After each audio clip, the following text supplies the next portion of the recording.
Good afternoon. Welcome to OptionsTender. It's Thursday. What is it? Wednesday, April 22nd, 2026. We're taking a look at SPX and the VIX. Again, this is going to be a quick video because we've been consolidating, pretty much going nowhere. And we'll actually start on the weekly time frame. I want to talk about that just for a brief second. And then we'll go through the breadth of the market. So we're doing this about almost 3 p.m. Eastern Standard Time. If you want to get these videos intraday, consider becoming a YouTube supporter. It's $3 a month, and for the more exclusive videos in more depth, it's $10. You can go to Patreon for $90 for 1 year if you want to save 30% or so. And then, yeah, they both come with the Discord and Cheddar data and such, and great traders in there, some great camaraderie. Okay, so let's jump into it. We have the megaphone that we're looking here, and I just anybody that maybe is getting bared up this week, it looks like we're just forming a reversal weekly candle, so just be careful of that. That's all. I still think we're going to go just a touch higher here, but then we'll probably come back for indecision candle and then look for a reversal next week. Okay, just want to point that out. Here's the daily time frame. This is the megaphone that we're looking at.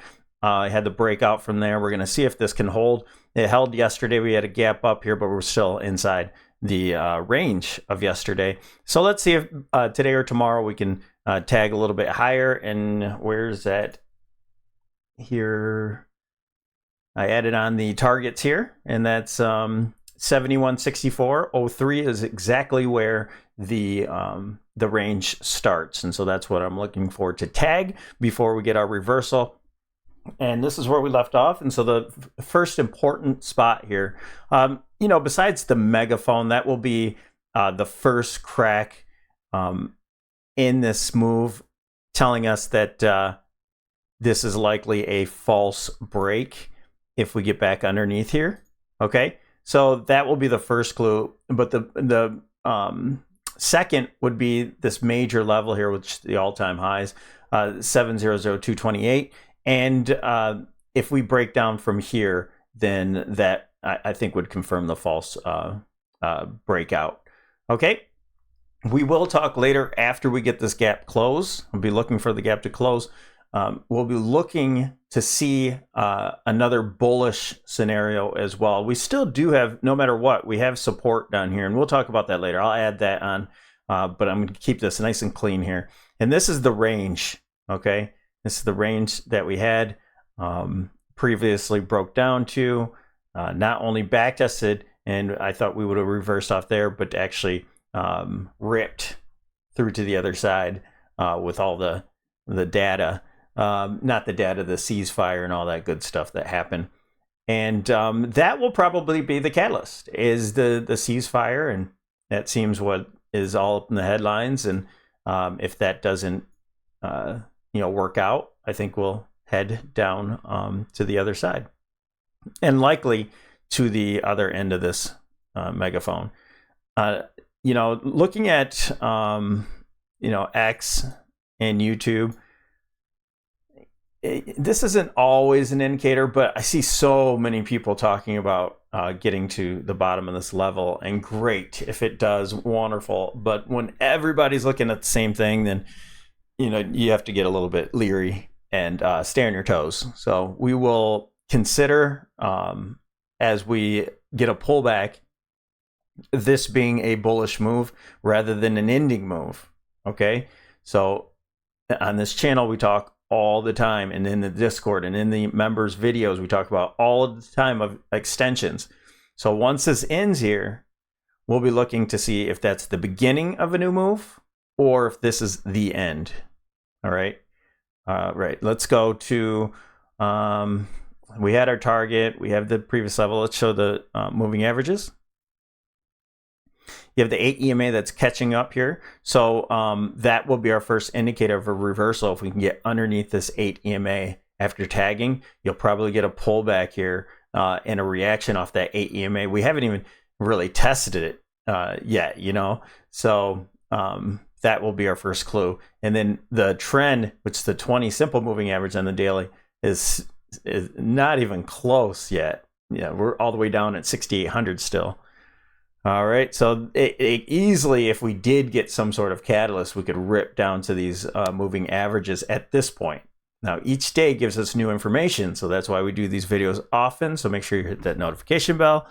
And before we go on with more indicators, I forgot to mention some of the breadth here. Okay, so put to calls remain just a little bit less complacent than it was before. We have some just getting to a bearish volume in trend. So with the declining stocks, we have just a tad bit higher volume in those declining stocks than we do in advancing stocks. For the we're a little bit negative in the S&P underneath the hood, and we're starting to lose breadth here. So we're starting to get weaker under the hood. All right, so that's basically what I want to show you. All right, so still looking at the tag up here.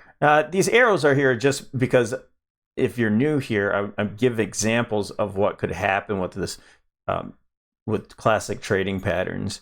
You can get a reaction off of a level first, and then maybe backtest there, and then you break down from the level.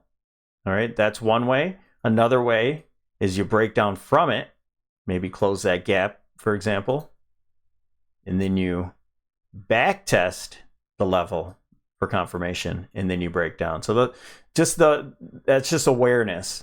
You know, as a trader, you want to recognize what's happening. If things just start to break down, remember there's no structure to the downside yet, so it has to get some sort of lower high and such. It's just not going to go straight down here. Even though this practically looked like it went straight up, you still had some market structure that formed on this lower level here, and then you had your wave 3, just a relentless move. All right.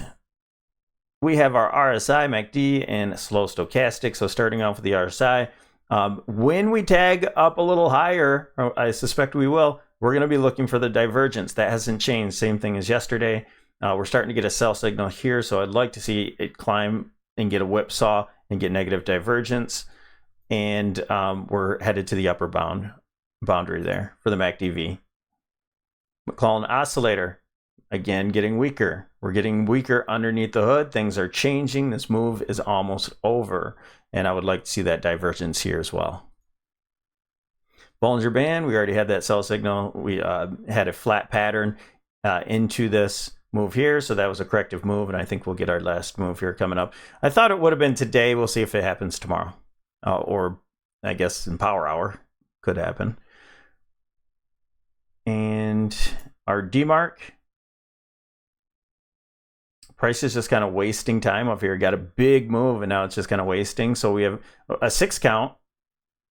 You know, even if at the 8 or the 9 count is the high, that would be Thursday. Friday could be a top here. That would be the setup. It's just anticipation. It doesn't have to. We could go higher and negate this whole thing, without the actual setup happening. But if the setup does happen, you can have a little bit more conviction if you're starting your short positions. Okay, let's go to the VIX. Add on those moving averages, and still this level is still holding. We didn't close the gap yet. Still could close that gap into the 200 moving average if price action is going to grind just a little bit higher to hit those targets. Still underneath that 8 and the 100, so it's possible. Not a whole lot to explain here. We have our low that's in, and then we'll look for going into the 28th, I believe. Let's go on a look further so I can get this. So the 27th, it's saying the 27th. That would put us in the window of, if we're on Wednesday, 23rd, 24th. So Monday or Tuesday would be our ideal low, meaning a top in the market, but that window opens tomorrow. Okay, so the window for a low opens up tomorrow in the VIX, meaning a top in the market. All right, so that's our timing, one of our ways of timing the market. And if we go to SPY, we'll go down to the 65 and get this out to you.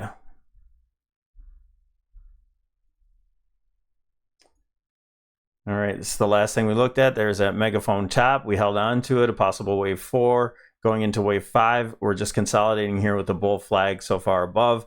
The 8 and 20 simple moving average, the 8 EMA and the 20 SMA on the 65 minute. So don't think we're going to really go down much further. I think we'll just kind of grind in this setup here. We have a ascending triangle, and we can just add on this level right here up top. And if we break out from that, you'll probably see that move continue, and then you can have a measured move there as well if you put from top to bottom and off to the breaking point here. All right, so let's check out some of the moving averages. And we just did that. Sorry, I got off track.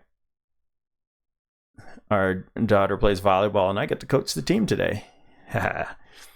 So here we go. We had that move up here. We broke the RSI trend line, and I'll look for some divergence once we get a new high here. We'll see if we can get a lower high. Okay, and the Sol Stoke, right now we're rolling over, getting a sell signal. So maybe this hangs out here for the rest of the day, and maybe we can curl this back up to tomorrow.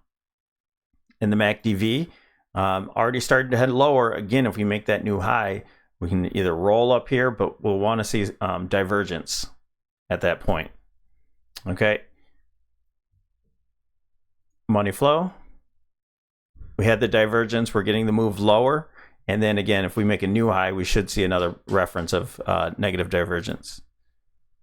Bollinger Band. Ooh, getting real tight here. So the move, this is going to happen pretty soon. I think it's going to be to the upside. We have Tesla after the bell. I'll be charting Tesla for members tomorrow, so we can get a reaction off of it. So I'll do it either after hours or pre-market, so we can react off of the moves. I don't like to trade the actual earnings. I like to react off of it. So, all right, here's your Elliott oscillator. We're going to go into wave 3 into 5. Not yet. We need to see a new high. DMARC. You have a 1-2 count. No setup here. Almost a 13, so we might see a 13 here. 9, 9, 13. And that would be a good exhaustion signal. In here, just a reminder of where the VIX kind of drawn out to where it could be is if we do want to go a little bit lower, you could start closing some of the gap. Doesn't have to. You can hold on to these moving averages right here, getting tight.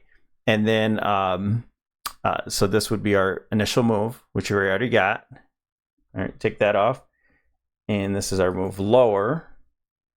And it could go a little bit lower. And then we'll look for some of the targets that to the upside. Likely to make it up to this 23 point, where it's the 200 moving average. And possibly even back test this former trend line. All right, you guys, don't forget to like and subscribe. Have a wonderful day. I'd like to see you in the Discord. All right, see you soon.